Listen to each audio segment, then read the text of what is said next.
Hey everyone, I'm Chelsea Tornetto with At Home Author. Before I started writing children's books, I was a classroom teacher for 17 years.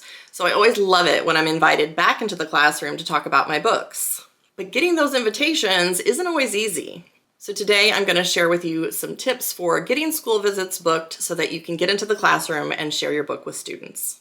Before we get started, don't forget, like and subscribe to our channel so we can share lots of great information about writing and publishing for kids.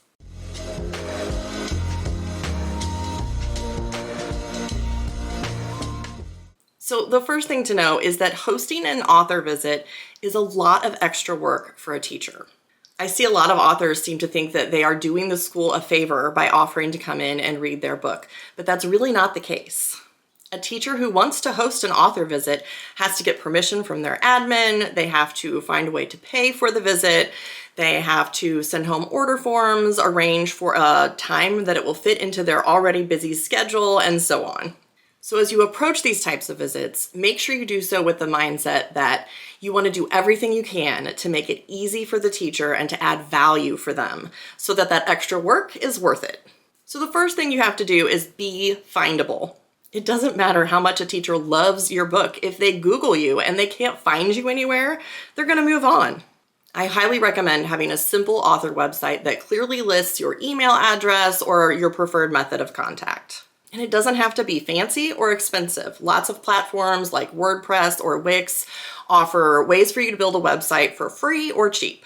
And also make sure that your social media profiles have your contact information listed. Number 2 is to provide clear options. This means that you need to have a pre-planned presentation listed on your website with a catchy title, a clear description, a time, and a cost. Now, obviously, be flexible if a school requests something different. But often teachers or librarians or the head of PTO don't really know exactly what they want or need. So having an option there for them makes it easy for them to envision how you can support their goals. Number 3 is to provide value. A lot of new authors are surprised to learn that at a school visit, they have to do more than just read their book out loud.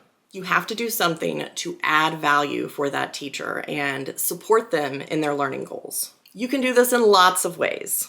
For example, you could support their educational goals by working in a mini lesson about plot or conflict.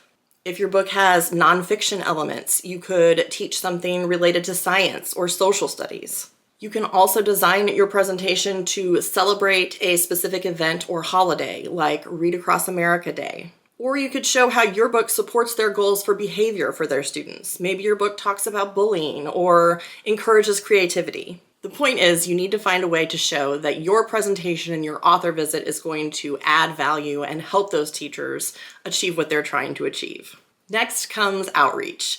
You aren't going to book any school visits if people don't know that you're out there. And remember, teachers are busy, so find ways to reach out to them.